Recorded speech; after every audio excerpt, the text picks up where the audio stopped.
बच्चों, आज हम पढ़ेंगे अंड जनन, oogenesis, मादा युग्मक जनन।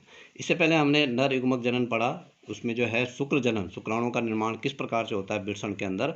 आज हम पढ़ेंगे अंड जनन, oogenesis जिसको बोला जाता है, जिसके अंतर्गत जो अंडाशय है मादा का, उसके अंदर द्विगुणित 2n अंड मातृ कोशिका या oogonia से अगुणित सिंगल एन अंडाणु का निर्माण किस प्रकार से होता है, उस घटना को हम अंड जनन कहते हैं।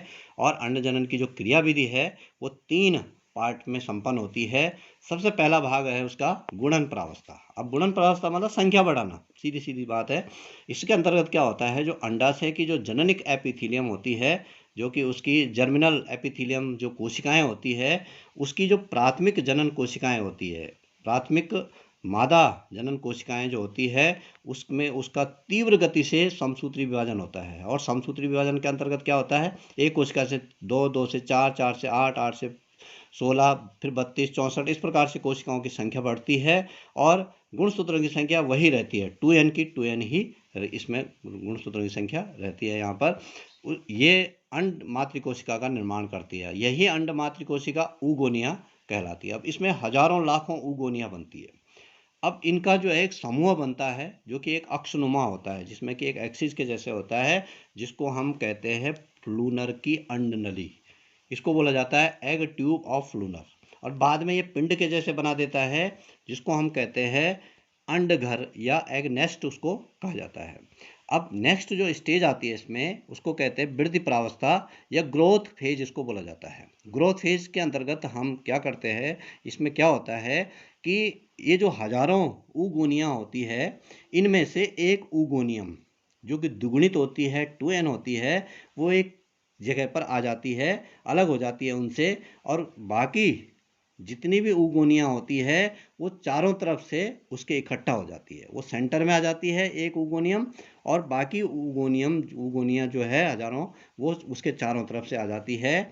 उसको प्राथमिक अंड कोशिका बोला जाता है। ये जो संरचना होती है, इसको प्राथमिक अंड कोशिका बोला जाता है। और इसमें जो है 2n जो है, जब इसके चारों तरफ से ये बन जाती है तो इसको फॉलिकुलर एपिथीलियम की बनाते हैं, बाहर से एक एपिथीलियम की परत बनाते हैं, जो कि पोषण का, अंड कोशिका का पोषण का कार्य करते हैं। अब इससे जो है, जब चारों तरफ से सारी oogonia उसके चारों तरफ से आ जाती है, वो तो प्राथमिक अंड कोशिका कहलाती है, जो एक सिंगल oogoनियम होती है।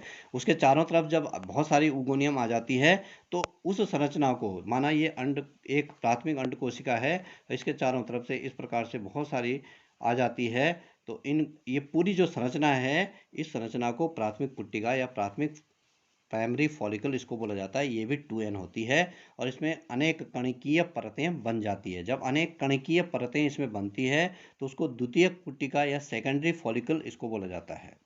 और फिर इसके बाद क्या होता है, इसके अंदर एक एंट्रल गुहा बन जाती है। इस प्रकार से एक गुहा जैसी संरचना इसके अंदर बन जाती है, जिसमें कि एंट्रल द्रव भर जाता है, और उस संरचना को बोला जाता है तृतीयक पुट्टिका या टर्सरी फॉलिकल्स उसको कहा जाता है। और इसी को ये बाद में फिर ग्राफियन पुट्टिका में या ग्राफियन फॉलिकल में कन्वर्ट हो जाती है। तो इस प्रकार से oogoनियम के अंदर जो है, oogoनियम जो होती है वो प्राथमिक अंड कोशिका बनाती है, जो कि 2n होती है।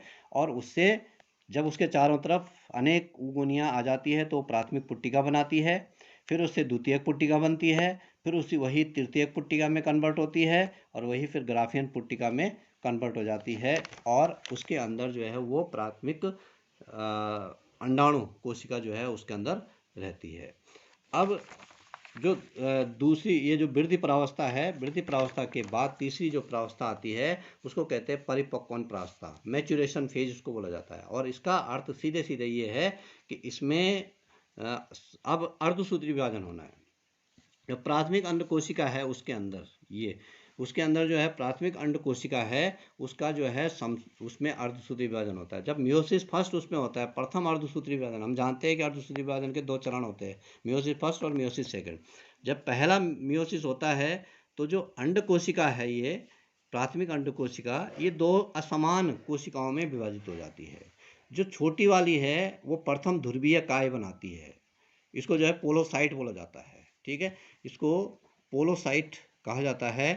और दूसरी जो बड़ी वाली जो कोशिका होती है वो द्वितीयक अंड कोशिका बनाती है, जिसका आकार थोड़ा सा बड़ा होता है। इन दोनों में गुणसूत्रों की संख्या n होती है। अब जो द्वितीयक अंड कोशिका है वो पुनः दो असमान कोशिकाओं में विभाजित होती है। जो छोटी वाली कोशिका है उसको बोला जाता है द्वितीयक ध्रुवीयकाय या सेकेंडरी पोलोसाइट इसको कहते हैं, और जो बड़ी वाली है उसको ऊटिड बोला जाता है। ठीक है, और यही ऊटिड बाद में अंडाणु का निर्माण करती है। इन दोनों में गुणसूत्रों की संख्या n होती है। अब जो प्रथम ध्रुवीयकाय है ये पुनः दो ध्रुवीयकाय में डिवाइड हो जाती है। तो इस प्रकार से एक प्राथमिक अंड कोशिका 3 ध्रुवीयकाय, 3 पोलोसाइट में और एक ऊटिड में कन्वर्ट हो जाती है। ये ऊटिड जो है अंडाणु में कन्वर्ट होता है, जिसमें कि गुणसूत्रों की संख्या आधी यानी 23 रहती है। अब ये जो ध्रुवीयकाय है ये पोषण का कार्य करती है। ये अगर हम बात करें तो ये ऊटिड है, ठीक है, और ये जो है ग्राफियन पुट्टिका के अंदर घटना हो रही है। ठीक है, अब क्या होता है आगे, जब ये कुछ समय बाद जो अंडाणु है ये ग्राफियन पुट्टिका से बाहर आ जाता है। ठीक है, और ग्राफियन पुट्टिका जो है इस प्रकार से खाली हो जाती है।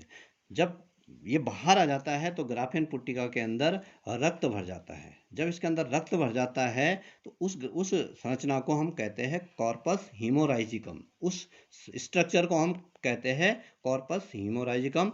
और कुछ समय बाद क्या होता है, वो जो रक्त है उसकी क्लोटिंग हो जाती है, उसके थक्के बन जाते हैं। और जब उसके थक्के बन जाते हैं तो ये कॉर्पस ल्यूटियम में कन्वर्ट हो जाती है। ये संरचना जो है कॉर्पस ल्यूटियम कहलाती है। और ये कॉर्पस ल्यूटियम जो होता है ये बहुत ही इम्पोर्टेंट होता है, क्योंकि इसका जो कार्य होता है वो फीमेल हार्मोन्स का स्रावण करने का कार्य इसके द्वारा किया जाता है, जिसके अंतर्गत एस्ट्रोजन और प्रोजेस्टेरोन नाम के हार्मोन स्रावित होता है। तो इस प्रकार से नर जनन तंत्र के अंतर्गत शुक्राणु का निर्माण होता है, नर युग्मक का निर्माण होता है, जिसमें कि गुणसूत्रों की संख्या आधी रह जाती है। और मादा जनन तंत्र के अंतर्गत अंडाणु का निर्माण होता है, जिसमें कि गुणसूत्रों की संख्या आधी रह जाती है। तो आज हम इसको यहीं पे समाप्त करते हैं। Thank you.